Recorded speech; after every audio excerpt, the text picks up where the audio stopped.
During your spiritual awakening, you start becoming an ocean of love. You forgive people for their past deeds. Your present becomes so beautiful. You do the things with totality. You are more compassionate towards others. You are more keen towards mystics and monks. You rejuvenate. You feel a saturation inside you. You see life in a different dimension. You are ready to sacrifice yourself for truth and dharma. You are untouched with sorrows. You seem a hope for others. People will notice it and they will gather around you. You become egoless.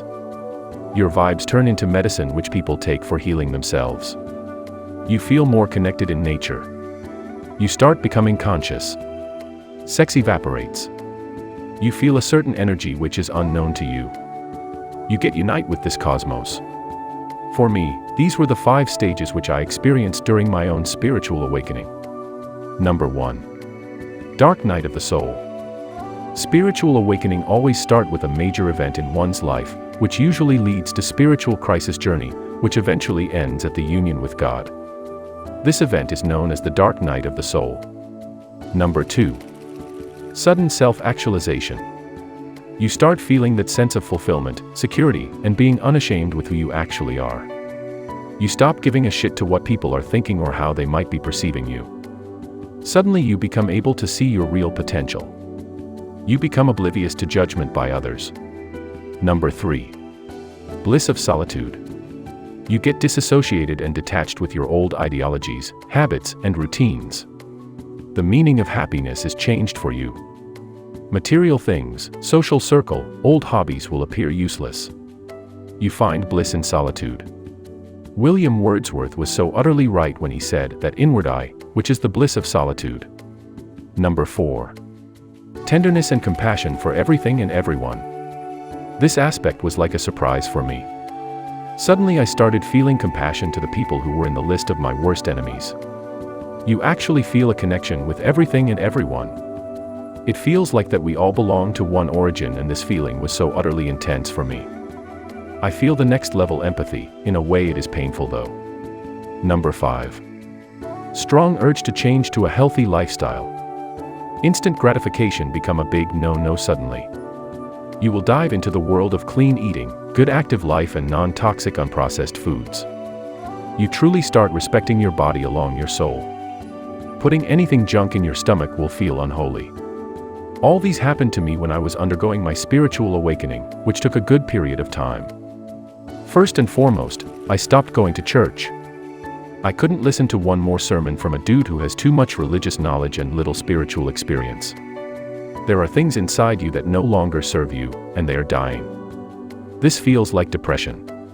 They have to die to make room for God's grace to enter you, like sunshine on a rich garden soil. The very things that I found joy in no longer satisfied my heart. Detachment from old sources of joy made room for the heavenly joys to come, and are still coming. I started seeking alone time and avoiding social settings, which was very unusual for me. I used to get so much energy from a group of people.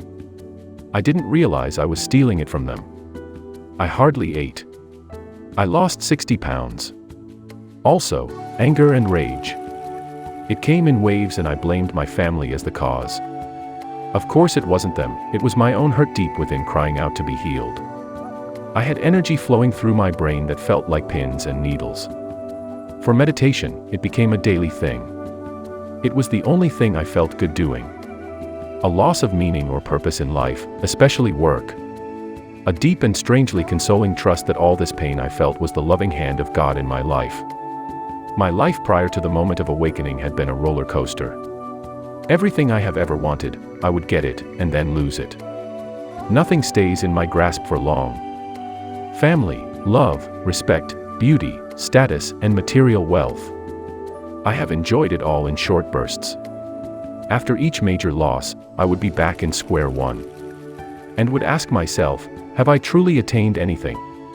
Have I made any progress at all? And this constant up and down has worn off my desires, my dreams began to diminish, and my taste for pleasure withered. Gradually I became a zombie. I lost the motivation to keep pursuing a good life, because what's the point? It will all turn into dream dust sooner or later. But if life is not about getting what I want, then what's the point? And then the dreadful question popped up, is this it? Am I just going to live the rest of my life, day in day out, as an automaton operating on routine and instincts, fulfilling expectations and responsibility imposed by society? Because I no longer have the vision, the drive, the desire to keep pursuing a dream. No, that's unacceptable. If there is no meaning to any of this, then I would rather die than to drag out this ignoble existence any longer. That's how I became a seeker. Going into the seeking phase, I have made up my mind to find the truth, whatever it is, or die trying. I gave up trying to be a respectable person, left the productive member of society club, and grew distant to friends and family. Whatever remnants of desire I had left were concentrated in a ferocious search for the meaning of life. For 3 years I lived as a hermit, sleeping whenever I want. My routine was comprised of reading, meditation, and contemplation. And then I hit another wall. After all that was done, I was still feeling depleted and empty.